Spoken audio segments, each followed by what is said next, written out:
Amigos, estamos de regreso en Agenda Semanal. Me encuentro con el ingeniero Juan Saavedra, el gerente del PEOT, del proyecto Olmos Tinajones. Vamos a conversar de algo que a todos los mexicanos nos debe interesar.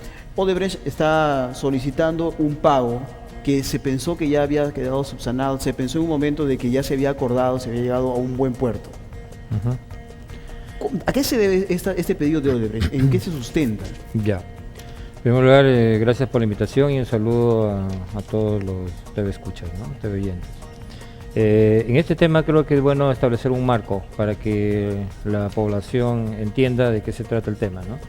Este es un contrato de concesión, para empezar es una APP, una asociación público-privada, en la cual la concesionaria en el contrato de concesión asume riesgos, ¿no? No es como, por ejemplo, un proceso de selección pública, ¿no?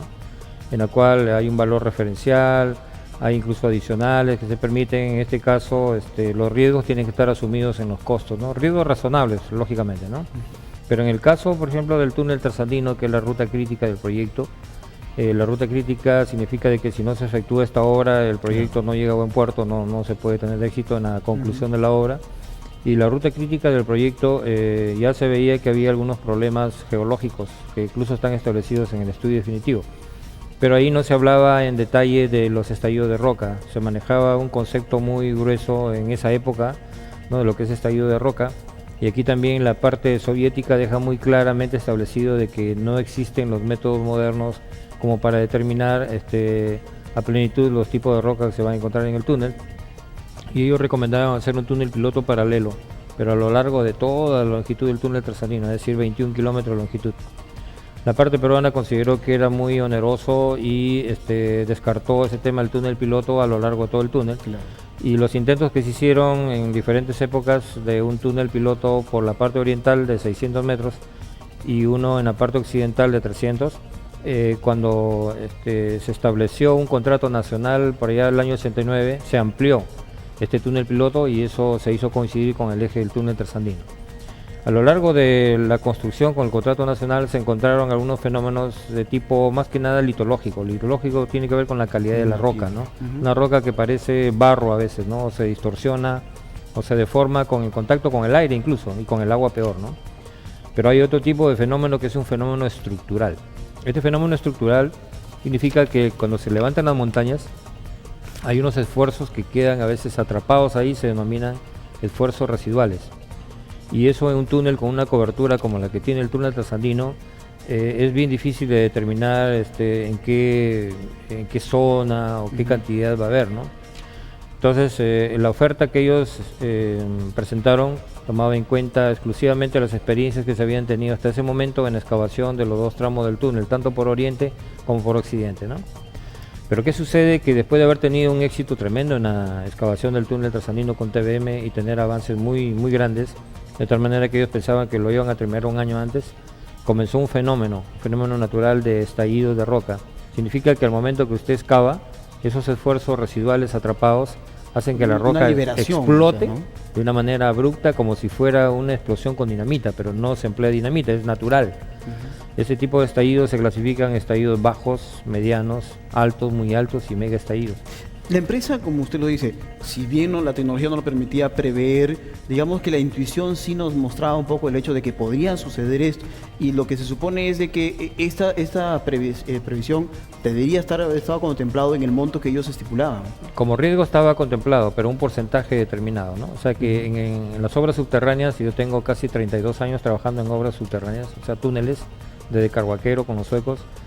Entonces, en las obras subterráneas se da otro tipo de fenómenos, no es como en las obras de superficie, donde usted, por ejemplo, tiene una cimentación a 3 metros de profundidad y los estudios de mecánica del suelo le dicen que va a haber estas condiciones, y aún a 3 metros encuentra condiciones diferentes, hay ampliaciones de plazo, hay mayores costos, ¿no? Imagínese a 50 metros, a 200 metros, a 500 y a 2000 metros, ¿no? Entonces, en obras subterráneas se maneja otro tipo de conceptos, y lo que se prevé de antemano se denomina un pronóstico. O sea, es como un estimado que le permite a uno ir avanzando, ¿no? Y aquí los estallidos que se dieron fueron causas naturales. Eso no se debió ni a Odebrecht ni tampoco al proyecto, porque son causas naturales de la formación misma de la montaña. Que evidentemente escapaban. Y eso redujo los rendimientos tremendamente, ¿no? Tremendamente, y generó pues retrasos, casi por el lapso de cerca de 2 años, ¿no? Entonces, ellos reclamaron lo que se denomina... Incluso hubo una paralización de parte de ellos Sí, también. hubo dos paralizaciones, una paralización de casi un mes, otra de casi 20 días, en lo que se denomina los mega estallidos. Los mega estallidos son una liberación tan abrupta de la roca que destruyó un tramo de 40 metros totalmente reforzado, ¿no? Una liberación de energía muy fuerte, ¿no? Comparable con los efectos de un terremoto de grado 10, incluso instantáneo, ¿no? Estamos hablando de energía liberada instantáneamente. Claro. Entonces, en ese contexto el proyecto hizo todo lo necesario para dar las ampliaciones de plazo correspondientes, que sí eran correctas, pero él presentó un recurso diciendo de que había ahí sobrecosto de obra, Claro, ¿no? y hablaban de 73 millones. Para redondear un poco el tema, Sí. porque las personas ya están entrando un poco en lo que es el asunto, ya nos hemos explicado de que ha habido situaciones que escaparon a ambas Naturales, partes. naturales, ¿no? sí. Pero por un lado, Odebrecht decía que eran 73 y algo millones. Sí. Sin embargo, se sometieron a un peritaje para sincerar, digamos, por utilizar una palabra, Claro. el costo real. Y se llegó a 5 millones. Sí. Hasta donde sabemos, se hizo Sí. ese pago. Sí, Se sí. supone que con la aceptación del pago también da la aceptación de los resultados. ¿Por qué Claro. es que Odebrecht nuevamente insiste en el tema? Bueno, en primer lugar, como consecuencia de estos estallidos y que el proyecto Olmos y el gobierno regional dijeron que no le correspondía nada, porque esa fue la, Ujú, claro, la la- primera la hipótesis. primera respuesta, entonces ellos paralizaron la obra, ¿no? Entonces presionaron para que se fuera a una instancia superior, que en este caso fue el gobierno, ¿no? El gobierno nacional. Pero se hizo una transacción extrajudicial que era parte de un acta de acuerdos en la cual ellos se comprometían a que la decisión del perito era la que valía, ¿no? Era vinculante. Si el perito decía son 5 millones, son 6, 7, 8, ellos lo aceptaban. Igualmente nosotros, ¿no? Claro. Para solucionar este problema. Porque esto hay que enfocarlo en el marco del planeamiento integral. Porque incluso podría ser más de los 73 que ellos estimaban, porque se podía dar esa figura, ¿no? Se O sea, podía haber dado, pero claro. ellos plantearon eso, 73. Y aquí hay que mencionar que si no se acababa la ruta crítica, no salía la concesión de irrigación, ni salía la concesión hidroenergética. Por Y eso el tiempo era importante- estimado, eran 20 años, incluido la construcción. Claro, estamos hablando de vigencia de la concesión para alta la base, ¿no? Que es diferente a la construcción, que son 4 años, ¿no? En total, un año son de cuestiones preliminares, 4 años de construcción son 5, y 15 años de operación y mantenimiento da 20. O sea, la responsabilidad por la concesionaria es mayor a una obra civil normal, ¿no? Entonces, en este contexto, ellos dijeron de que se iban a someter a la opinión del perito. Y resulta que cuando el perito dijo es tanto y no lo que ellos querían, patearon el tablero, pues. Claro. Y ahí es donde presentaron una demanda para que se impugne el laudo arbitral, ¿no? A la primera sala. Entonces la primera sala dijo no, que estaba en lo Infundada. correcto el gobierno regional y que le declaró infundada. Entonces ellos se elevaron a la segunda sala comercial de Lima para también hacer lo mismo, ¿no? Y ahí 3 vocales que conformaban la comisión, 2 de ellos estuvieron a favor del gobierno regional y 1 en contra, por eso que tuvieron que nombrar 1 dirimente. Y ese dirimente, que hace poco sacamos un comunicado, dijo pues que estaba infundada el reclamo de Odebrecht, ¿no? Y ahora, contrariamente a lo que nosotros pensábamos, porque con la imagen que está teniendo esa empresa, ¿no? Claro. Con todo lo que se ha demostrado en el primer juzgado, en el segundo juzgado, y nos han dado la razón, entonces pensamos que ya no iban a reclamar más, pero han presentado un reclamo que todavía está para ser admitido en la segunda sala. Si es admitido, se va al Tribunal Constitucional, ¿no?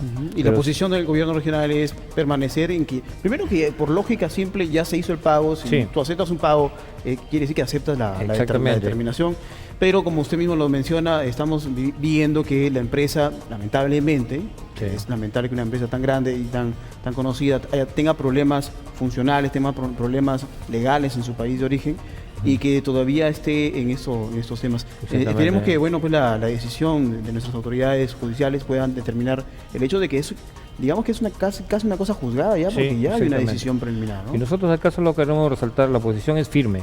Y el perito que nosotros hicimos una lista corta y salió, es una persona muy honesta y es más, es un profesional reconocido a nivel nacional, ¿no? No, y además que ellos aceptaron. Aceptaron, ¿no? exactamente, ¿no?